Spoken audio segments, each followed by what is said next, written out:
They laughed when Ethan Calloway took the widow's hand in broad daylight. By sundown, not a single man in town could meet his eyes.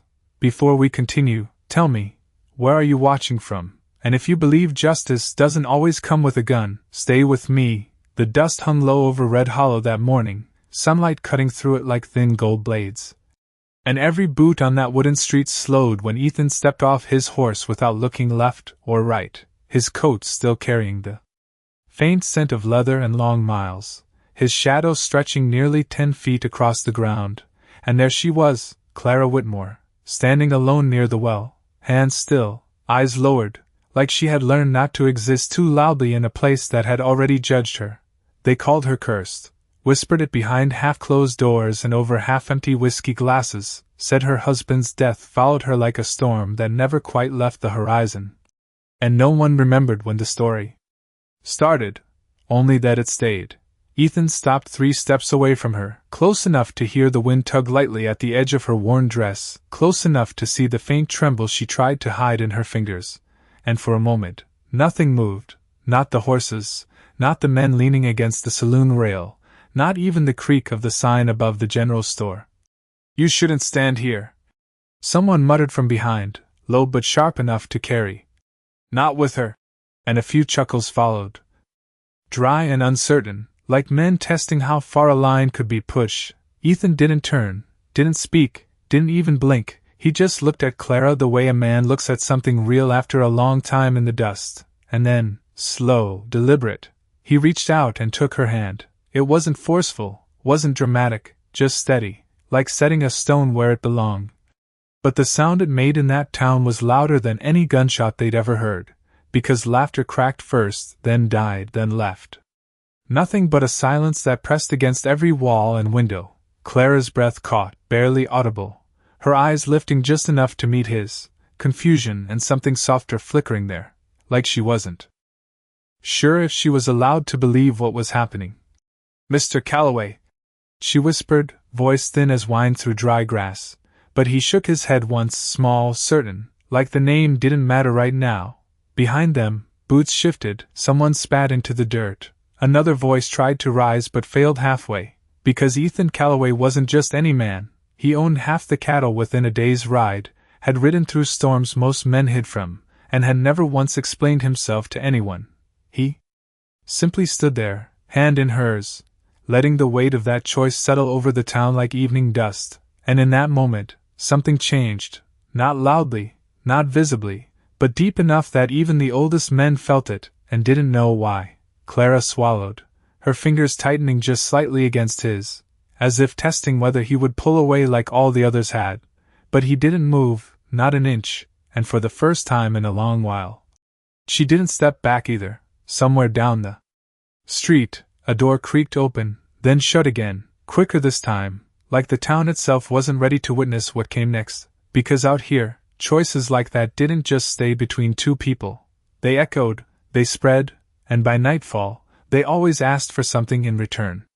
The town did not move for a long time after that, not because it could not, but because no one wanted to be the first to break whatever had just settled in the air. And Ethan knew that kind of silence well. It was the kind that came before judgment dressed itself as reason. He released Clara's hand only after a full breath, slow and measured, like a man placing something fragile back into the world. And when he did not look around for approval. He simply turned toward the hitching post, untied his horse, and spoke without raising his voice. "You are coming with me." And it was not a command, not quite. But it was not a question either. Clara hesitated, her eyes flickering toward the faces lining the street, men she had once nodded to, women who used to return her greetings before whispers replaced kindness, and for a second, it looked like she might step back into that familiar loneliness, the kind that asked nothing and gave nothing in return. But then the wind shifted, carrying dust and the faint smell of dry hay, and she stepped forward instead. Somewhere behind them, a chair scraped sharply against wood, and a voice called out, "You bring her to your land, you bring her trouble."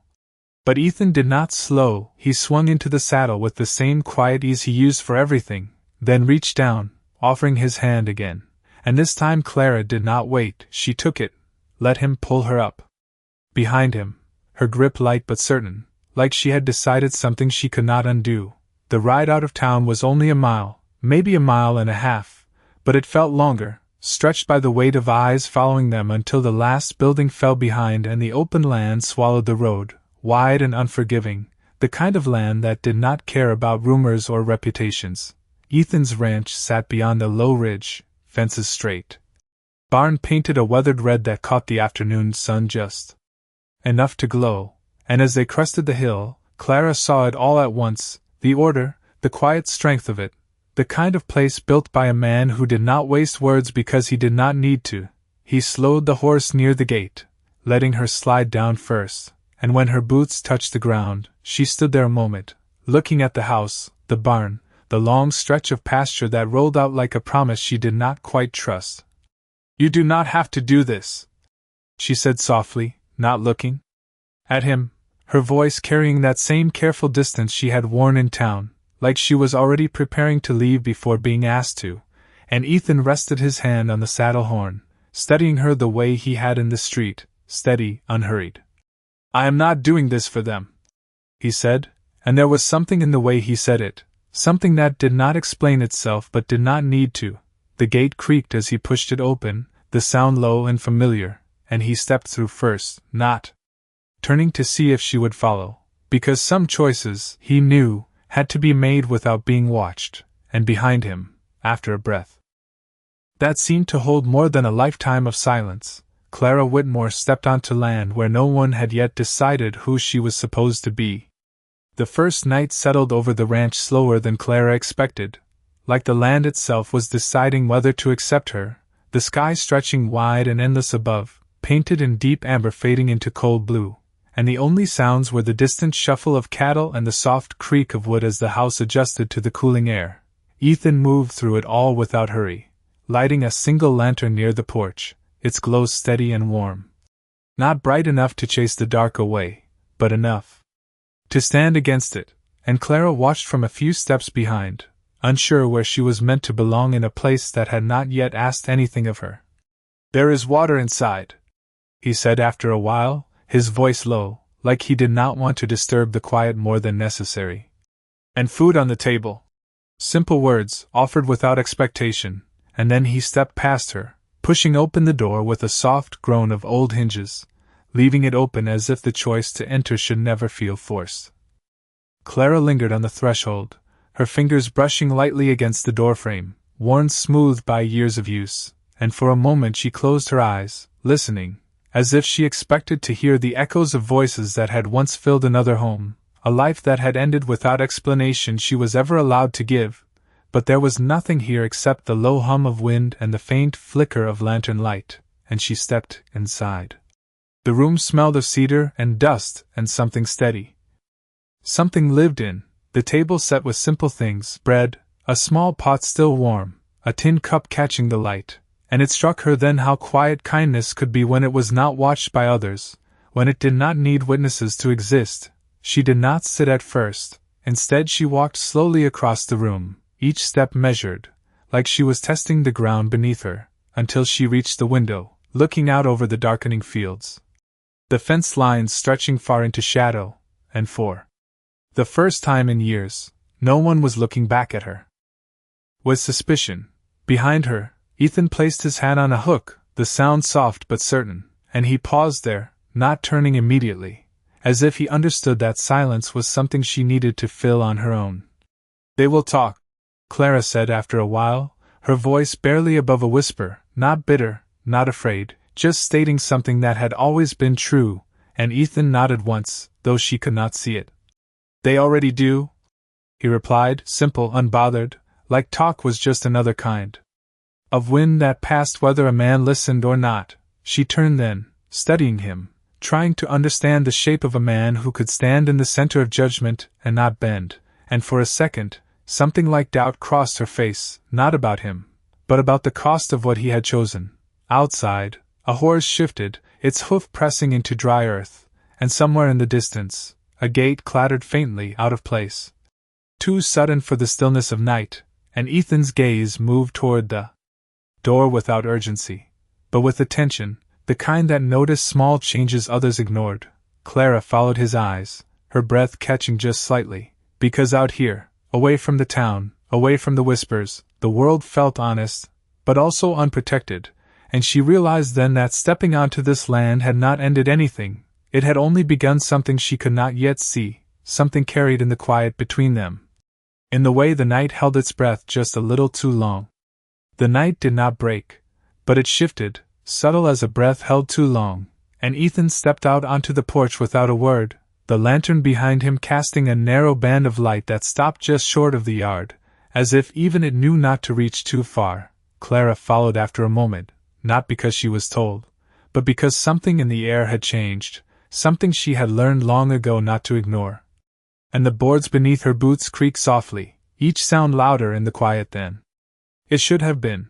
The wind moved across the open land in slow waves, brushing through the dry grass, carrying with it the faint scent of dust and distant cattle, but underneath it was something else, something unsettled, like a story that had not finished being told. Ethan stood still, his gaze fixed beyond the fence line, not searching, not alarmed, just listening in a way that made the silence feel thinner, and after a while, Clara heard it too, not a sound exactly, more the absence of one, the kind of stillness that did not belong to the land.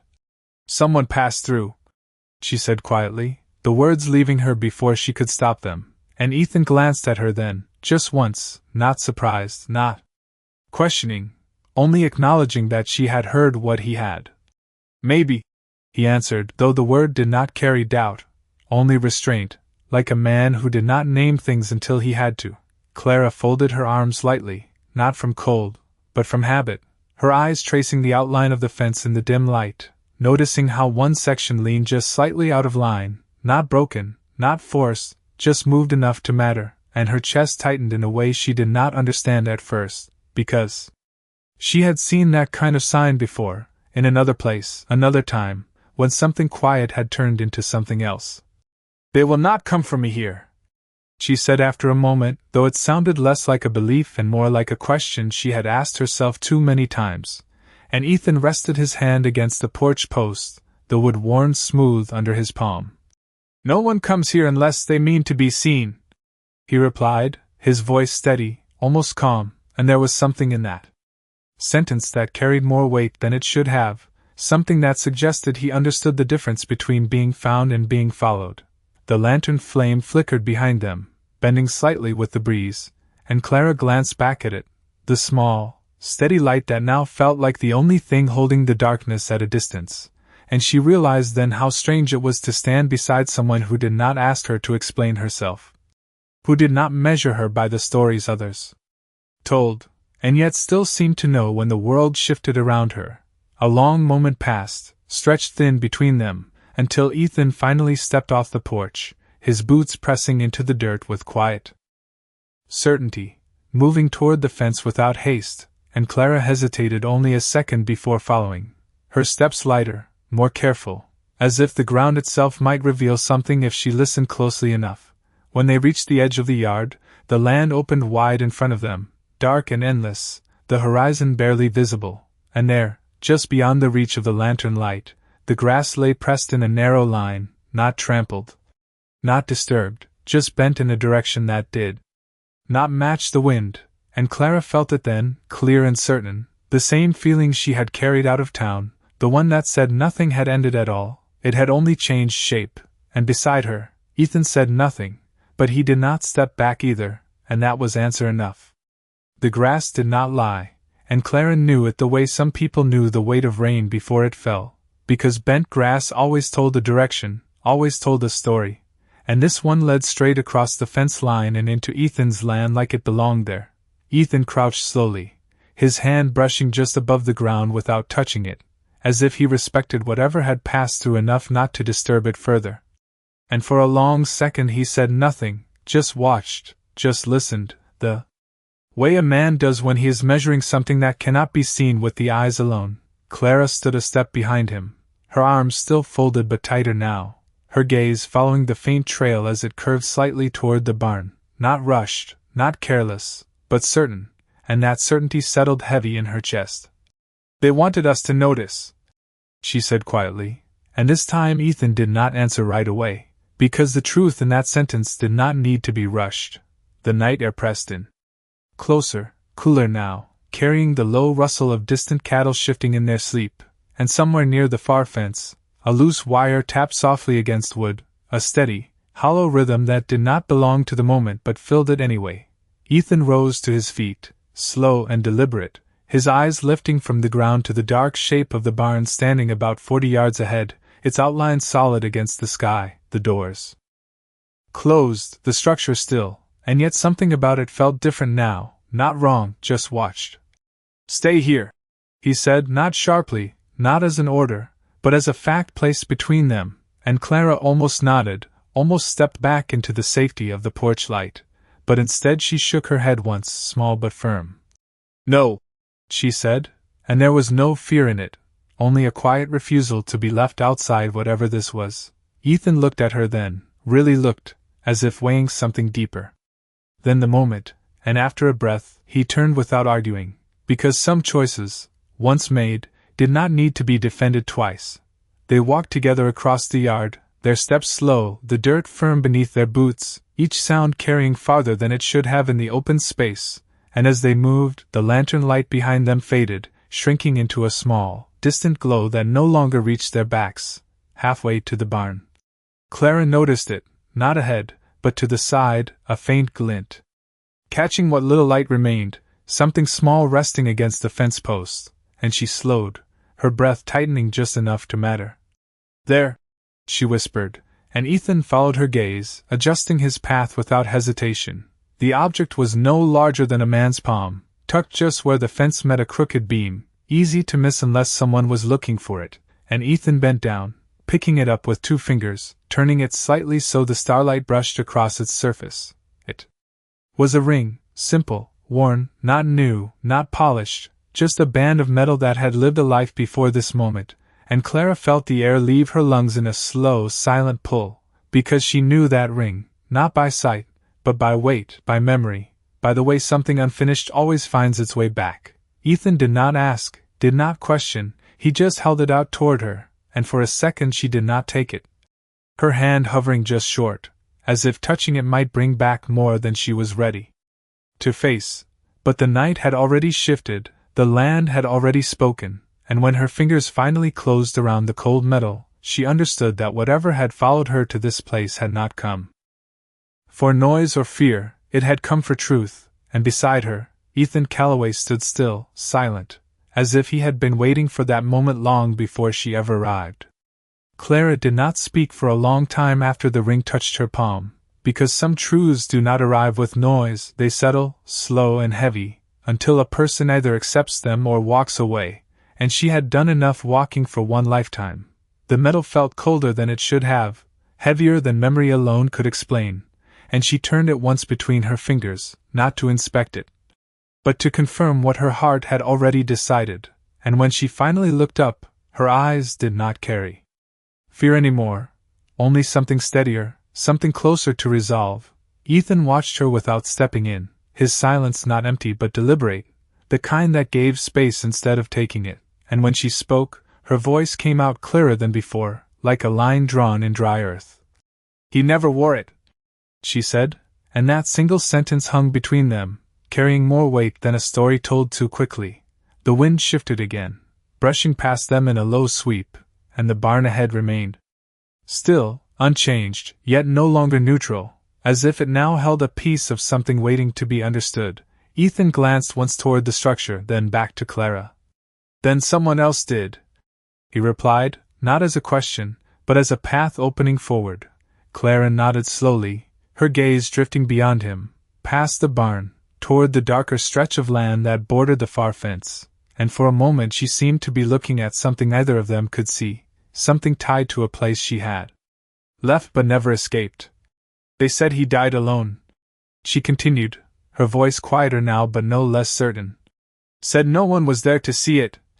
And she paused, her fingers tightening slightly around the ring. "But someone was." And the way she said it did not accuse, it revealed. Ethan shifted his weight, the leather of his boots pressing softly into the ground, and he took one step toward the barn, then stopped, not because he hesitated, but because he understood that whatever they were about to face was not hidden inside wood and nails. It was carried by the truth. Clara was beginning to speak. The night seemed to lean closer around them, the distant sounds fading just enough to make every word matter more, and Clara exhaled slowly, like she was letting go of something she had held too long. I left before sunrise, she said, her eyes fixed now on the ring. Before anyone could ask me what I saw. And there it was, the edge of it, not the full story, not yet, but enough to change the shape of everything that came before. Ethan did not rush her, did not press. He only stood beside her, close enough that she could feel his presence, far enough that it remained hers to choose, and after a moment, he spoke again, quieter this time. And now they want you to remember. And Clara lifted her head, meeting his eyes fully for the first time since they had stepped off the porch, and in that look there was no confusion left, only recognition. The ring in her hand was not a memory, it was a message, not meant to frighten, not meant to threaten, but to call something back into the light that had been buried under years of silence. Behind them, the lantern flickered faintly in the distance, a small, steady glow against the dark, and ahead of them, the barn waited, unchanged and yet no longer just a building, because whatever had crossed that fence had not come to hide, it had come to be found, and Clara Whitmore, standing there under a sky too wide to lie, understood that this time, she would not walk away from it. The night did not rush them, it waited, stretched thin between what had been hidden and what was about to be seen, and Clara took a slow step forward, the ring still resting in her palm like a quiet promise that truth, once found, does not return to silence. The barn stood about 40 yards ahead, its wooden frame dark against the sky, the doors closed but not tight, leaving a narrow gap where the faintest shadows shifted when the wind passed through. And Ethan moved first this time, not fast, not cautious, just certain, his boots pressing into the ground with the same steady rhythm that had carried him through storms and decisions alike. Clara followed beside him, not behind. Her shoulders straighter now, her breath even, because whatever had brought that ring here had not come to frighten her, it had come to ask something she could no longer ignore. Halfway across the yard, the air changed again, subtle but real, the kind of shift that settles into a person's chest before it reaches their thoughts, and Ethan slowed just slightly, his eyes narrowing toward the barn, not in suspicion, but in recognition. As if he had seen this kind of moment before in a different place, under a different sky. When they reached the door, he did not push it open right away, instead he rested his hand against the wood, feeling the grain, the stillness behind it, and Clara stood close enough to hear the faint echo inside, not footsteps, not movement, just the hollow quiet of a space that had been entered and left without sound.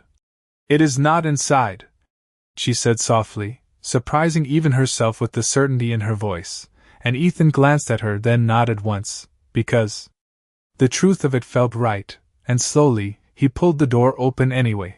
The hinges creaked low, the sound carrying farther than it should have, revealing rows of stalls, tools hung in careful order, everything exactly where it belonged, untouched, undisturbed, and yet no longer untouched at all. Clara stepped in first this time, her boots brushing lightly against the packed dirt floor, her eyes moving across the space, not searching for someone, but for something left behind, something that did not belong to the quiet order Ethan had built here. Near the far wall, just where the lantern light from the door could barely reach, she saw it, a small piece of cloth tied loosely around a nail, faded, worn, the color hard to name in the dim light, but familiar in a way that tightened her chest again. She moved toward it slowly, her hand lifting as if drawn by memory rather than intention, and when her fingers touched the fabric, she closed her eyes for just a second, because she knew this, too, not as clearly as the ring, but enough to understand its place in the story that had followed her here. He kept things like this, she said, her voice lower now, steadier. Small things easy to miss. And Ethan remained near the doorway, watching, not interrupting, because he understood that whatever she was seeing now was not in the barn, it was in the past she had been forced to leave unfinished. Clara untied the cloth gently, holding it up so the faint light caught its edge, and for a moment neither of them spoke, because the meaning did not need words, it was already there, woven into the quiet. Into the path that had crossed the fence, into the ring that had found its way back to her hand. Outside, the wind moved again, stronger this time, pressing against the open door, and somewhere beyond the barn, a horse shifted, restless for reasons it could not name, and Clara turned slowly, her gaze moving past Ethan, past the yard, toward the darkness beyond the ridge, and when she spoke again, it was not a question, it was a realization. "They are not hiding from us," she said, her voice calm, certain. "They are leading us somewhere." And Ethan Calloway, standing in the doorway, between light and shadow, did not argue, because he had already begun to understand the same thing, that whatever had followed her into his land had not come to be chased away, it had come to be followed. The wind no longer felt like wind, it felt like direction, and when Clara stepped out of the barn, she did not look back, because whatever had been left behind in that place had already said what it needed to say.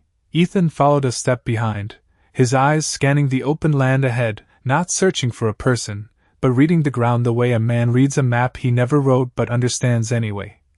The ridge beyond the pasture rose gently about 100 yards out, its dark line cutting across the horizon, and the grass between here and there lay just slightly out of rhythm with the breeze, bent in a path too narrow to be chance. Clara moved toward it without hesitation, the ring still held tight in her hand, the cloth tucked into her pocket like a second voice she had yet to fully hear, and with every step, the quiet grew heavier, not with fear, but with expectation, like the land itself was waiting for her to arrive. "You remember this place?" Ethan said after a while, his voice low. Not accusing, not certain, but close enough to the truth that it did not need proof, and Clara did not answer right away, because memory does not return all at once, it comes in pieces, in fragments that feel familiar before they feel clear.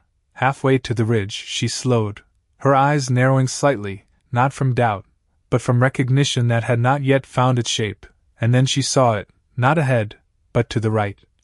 A lone post driven into the ground, weathered and gray, standing where no fence line continued, out of place in a way that only something forgotten could be.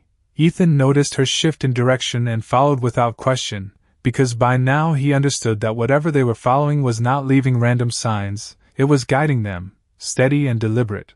When they reached the post, Clara stopped, her breath catching just enough to matter, and for a moment she did not move, she only looked. As if the years between then and now had collapsed into a single point. In front of her, the post was marked, not carved deeply, but scratched with a simple line, barely visible in the dim light, the kind of mark a man might make not to claim something, but to remember where something ended. Clara lifted her hand slowly, her fingers brushing over the rough wood, and her eyes closed for a second, because now it was clearer, not the full memory, not yet, but enough to know she had stood here before. "He stopped here," she said quietly, more to herself than to Ethan. Her voice steady but carrying something deeper underneath, something that had waited a long time to be spoken. Ethan looked out beyond the post, toward the slope of the ridge, the ground rising gently, open and bare, nothing hidden, nothing concealed, and yet it felt like the place where something had been decided, not loudly, not with force, but with finality. "And someone else did not," he replied, his words simple, but they settled into the moment like truth finding its place. The wind moved again, stronger now, sweeping across the ridge, flattening the grass in a wide arc that pointed upward, and Clara opened her eyes, following that motion, her gaze lifting toward the top where the land met the sky, and she knew then, not as a guess, not as a fear, but as something certain, that whatever had followed her here was waiting there, not to hide, not to threaten, but to be faced, and for the first time since she had left the town, Clara Whitmore took a step forward not because she had nowhere else to go, but because she finally knew where she needed to be.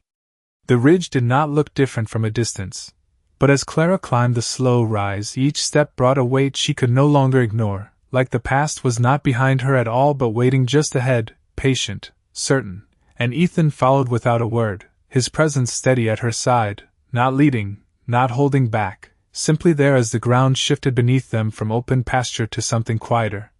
Something marked by time rather than movement.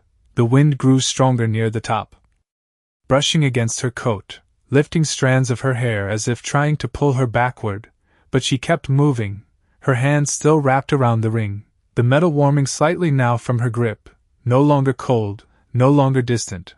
When they reached the crest, the land opened in a wide, silent stretch, nearly empty, save for one thing, a shallow dip in the earth about 10 yards ahead, subtle enough to miss if one did not know where to look, but clear enough once seen that it could not be unseen. Clara slowed, her breath catching just enough to break the rhythm of her steps, and she stopped before the dip, her eyes fixed on it, not with fear, but with recognition that had finally found its place. "This is where they said it happened," she whispered, her voice steady, but softer now, like it belonged to the memory more than the present, and Ethan stood beside her, his gaze moving across the ground, taking in the slight shift in soil, the way the grass grew uneven around the edges, the quiet signs that something had once been disturbed and then left to settle. He did not step forward, did not question, because he understood that this was not a place to search, it was a place to listen. Clara knelt slowly, her hand hovering just above the earth before finally touching it, her fingers pressing lightly into the dry soil, and for a moment, her eyes closed, not to escape, but to see more clearly, because now the fragments aligned, the early morning, the silence, the absence of witnesses that had always felt too convenient, too clean. "He was not alone," she said, her voice gaining strength, not louder, but firmer, like truth finding its shape, and the wind answered, sweeping across the ridge in a low, steady rush that flattened the grass in a circle around them, revealing something just beyond the dip. Something small, half hidden under the edge of the soil. Ethan saw it at the same moment, a corner of wood, darkened by time, not buried, but not placed thither, simply left where it had fallen or been set down without care. Clara reached for it slowly, her hand steady now, and when she lifted it free, it was lighter than she expected, a small carved piece, worn smooth on one side, rough on the other. Like it had been held often and then forgotten. She turned it once, then again, and her breath left her in a quiet exhale, because she knew this too, not from memory of seeing it, but from knowing who would have carried something like this, who would have needed to mark something without leaving words. Ethan stepped closer, just enough to see the shape of it in her hand, and he did not need explanation, because by now the pattern was clear, the ring, the cloth, the mark on the post, and now this, each piece not scattered, but placed. Not hidden, but waiting. Clara rose slowly, the carved wood in one hand, the ring in the other, and she looked out over the ridge, her eyes no longer searching, no longer uncertain, because whatever had followed her here had done its work. It had led her back not to a place of fear, but to a place of truth, and beside her, Ethan Calloway stood silent, knowing that what came next would not be decided by the land, or the past, but by what she chose to do with what had finally been revealed. Clara did not move right away, because truth, once held in both hands, asked for stillness before it asked for action, and the wind across the ridge seemed to understand that, slowing just enough to let the moment settle. The carved wood rested against her palm, its edges worn by time, its surface marked with faint lines that did not form words but carried meaning all the same, and beside it, the ring felt different now, no longer a question, no longer a mystery, but a piece of something that had been waiting for its place to be seen. Ethan stood a step behind her, not speaking, not reaching, his presence steady as the land beneath them, because he knew this was not a moment to guide. It was a moment to witness. Clara turned slowly, her gaze moving from the shallow dip in the earth to the horizon beyond, and for the first time, there was no hesitation in her eyes, only a quiet clarity that had not been there before. "They did not want it to be found," she said, her voice calm, measured, not accusing, but certain, and Ethan nodded once, because the pattern had already spoken, each piece left not in haste, not in fear, but in careful intention, as if someone had trusted that one day she would return and see what had been hidden in plain sight.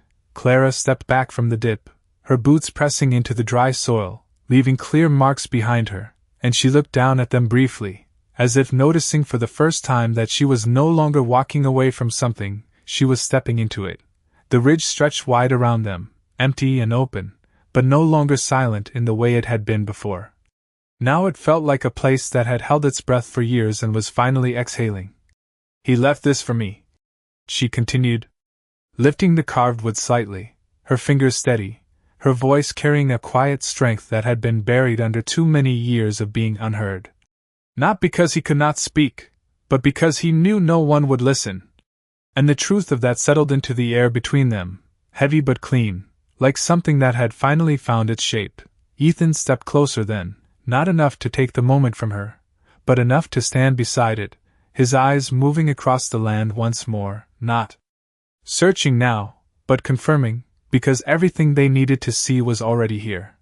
Then we take it back, he said simply, his voice low, steady, not dramatic, not forceful, just certain, like a man stating the direction of a road he had already chosen to walk. Clara looked at him, really looked, and for a second something softened in her expression, not relief, not gratitude, but recognition, because he was not offering to fight for her, he was offering to stand with her, and that was something the town had never given. The wind rose again, stronger now, moving across the ridge and down toward the pasture, carrying dust and the faint scent of the ranch below, and Clara turned with it, her gaze following the slope back toward the land they had crossed, the barn, the fence, the house with its single lantern still glowing faintly in the distance, and beyond that, the town she had left behind, the place where words had been enough to decide a life. She closed her fingers around the ring and the carved wood, holding them together now, not separate, not scattered, and when she spoke again, her voice did not waver. They will hear it this time. And Ethan did not answer because he did not need to. The decision had already been made, not in anger, not in defiance, but in something far quieter and far stronger, and as they began to walk back down the ridge, side by side, the land behind them remained still, not empty anymore, but complete, because what had been left unfinished there had finally found its way forward. They did not wait for morning, because some truths lose their weight if they are carried too long in silence, and by the time the first light began to edge the horizon, Ethan and Clara were already on the road back to town, the horse moving at a steady pace beneath them, its breath visible in the cool air, each step closing the distance between what had been hidden and what was about to be seen. The town of Red Hollow came into view just as the sun broke over the hills, casting long shadows across the wooden buildings, the same streets that had watched in silence now waking slowly, unaware that something had already changed beyond its edge. Clara held the ring and the carved wood close, not gripping them tightly anymore, but carrying them with a kind of quiet certainty, like they belonged to her now in a way they never had before, and Ethan rode without looking back, his eyes fixed ahead, not on the people they would face, but on the moment that was waiting. When they reached the main street, the first few men had already gathered near the saloon, drawn by habit and routine, their voices low, their laughter easy, until it stopped, one by one, as they saw who had returned, and more importantly, how they had returned. Ethan dismounted first, his boots hitting the ground with a soft, final sound, and he did not tie the horse, did not glance around, he simply stepped forward, and Clara followed, her posture straight, her gaze level, not avoiding the eyes that now watched her with something different than before, not respect, not yet, but no longer certain either. The air shifted as more people stepped out onto the street, drawn by the silence that had replaced their morning noise, doors opening slowly, footsteps pausing, conversations left unfinished as the weight of the moment settled across the town like dust in still air. Ethan stopped in the center of the street, not raised, not lowered, just present, and for a second, nothing happened, because no one knew what they were supposed to do when the story they had believed began to crack without warning. Clara stepped forward then, just one step, enough to place herself where she could be seen without question, and she opened her hand slowly, revealing the ring, letting the morning light catch it, not dramatically, not forcefully, just enough that those closest could see, and those farther back could feel that something had shifted. A murmur moved through the crowd, low and uncertain, names not spoken, but remembered, and Clara did not raise her voice when she spoke. She did not need to, because the silence carried her words farther than sound ever could. "He was not alone," she said, steady, clear, and the sentence hung there, simple, undeniable, and for the first time, no one laughed, no one turned away, because the certainty they had held for so long no longer fit the moment in front of them. Ethan did not step in, did not speak for her, he only stood beside her, his presence a quiet line that no one crossed, and the town, for all its voices, for all its judgments, found itself without an answer, because truth does not argue, it waits, and in that waiting, it asks only one thing, that someone be willing to hear it, and as the morning light spread across the street, touching every face, every doorway, every place that had once held certainty, the silence deepened, not empty now, but full of something the town had not felt in a long time, doubt. No one stepped forward at first, because doubt does not move quickly, it settles, it spreads, it forces a man to look twice at what he thought he knew, and the street that had once been so certain now felt unsteady under its own silence. Clara did not lower her hand, the ring still resting in her palm, catching the morning light in a way that made it impossible to ignore, and beside it, the carved wood remained still, quiet, waiting. Just like the truth it carried, a man near the saloon shifted his weight, his boots scraping softly against the dust, his eyes narrowing as if trying to push the moment back into something simpler, something easier to understand. "That does not prove anything," he said, but his voice lacked the sharpness it once had, and it did not travel far, because even he did not fully believe it. Clara turned her head slightly, not toward him, but toward the crowd as a whole, her gaze steady, not searching for support, not asking for permission, only offering what had been left for her to find, and she lifted the carved wood just enough for those closest to see the worn edges, the marks that had been made by hands that no longer spoke, and for a second, something shifted again, not loudly, but deeply, because objects do not lie, they do not change their story to fit a crowd. Ethan remained still, his presence quiet but unmovable, like a boundary no one had yet dared to test.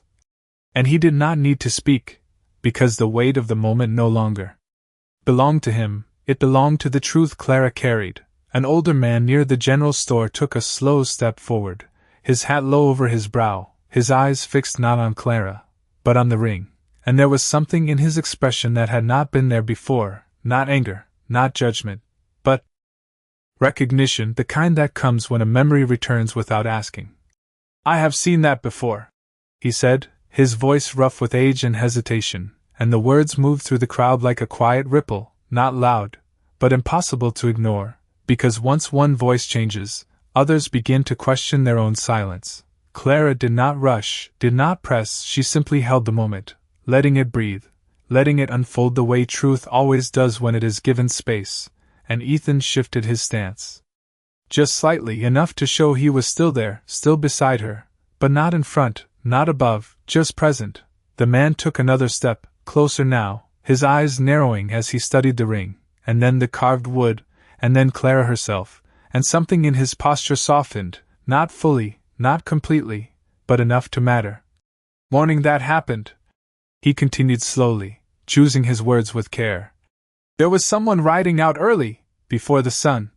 And the sentence did not finish, it did not need to, because it had already broken something open, something the town had held onto without question. A murmur followed, low and uncertain, voices not raised, but shifting, turning, asking without speaking, and Clara felt it, not as resistance, but as something changing direction, like wind that had finally found a new path. She closed her fingers gently around the ring and the wood, not hiding them, but holding them as something complete now, something that no longer needed to be proven, only understood, and when she spoke again, her voice carried no anger, no demand, only truth. "He left it for someone who would listen." And this time, the silence that followed was not empty, it was full, heavy with the weight of what had been ignored for too long, and in that silence, the town of Red Hollow began, slowly, to realize that the story they had believed was no longer the only one standing before them.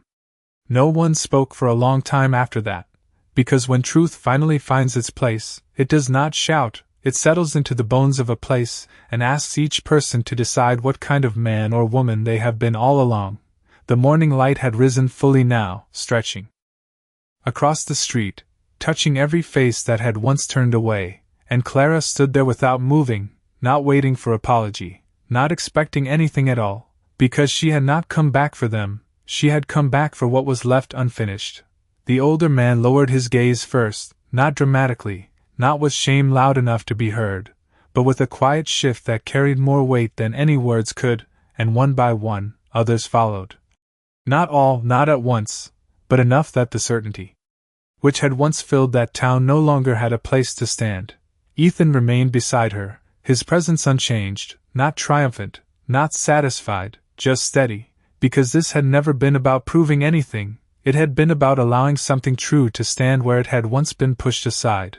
Clara looked down at the ring in her hand, then at the carved piece of wood, and for the first time, she did not see them as fragments of a broken past, she saw them as something whole, something that had waited not for revenge, not for anger, but simply for recognition. She stepped forward then, not toward the crowd, but past it, her boots pressing lightly into the dust as she moved through the space that had once closed around her, and no one stopped her, no one spoke, because there are moments when silence is the only thing a place has left to offer. Ethan turned after a second, following her without hesitation.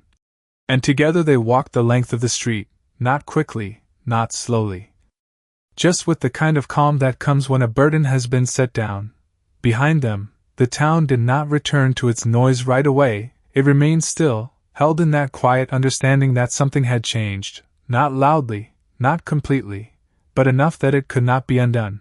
At the edge of the road, where the dust gave way to open land, Clara paused once, just for a moment, and she looked back, not with anger, not with longing, but with a kind of distance that had not been there before, as if she was no longer standing inside their story, but outside of it. Ethan stopped beside her, his gaze following hers, and for a second either of them spoke, because there was nothing left that needed to be said. She closed her fingers around the ring one last time, then gently placed it into his hand, not as something she was giving away, but as something she was no longer carrying alone, and he did not question it, did not look down at it, he simply held it, the same way he had held every choice since the moment he reached for her in the street. Clara turned back toward the open land, her shoulders lighter now, her steps steady. And as they walked away from Red Hollow, the wind moved across the fields in long, quiet waves, brushing away the last traces of what had been believed for too long.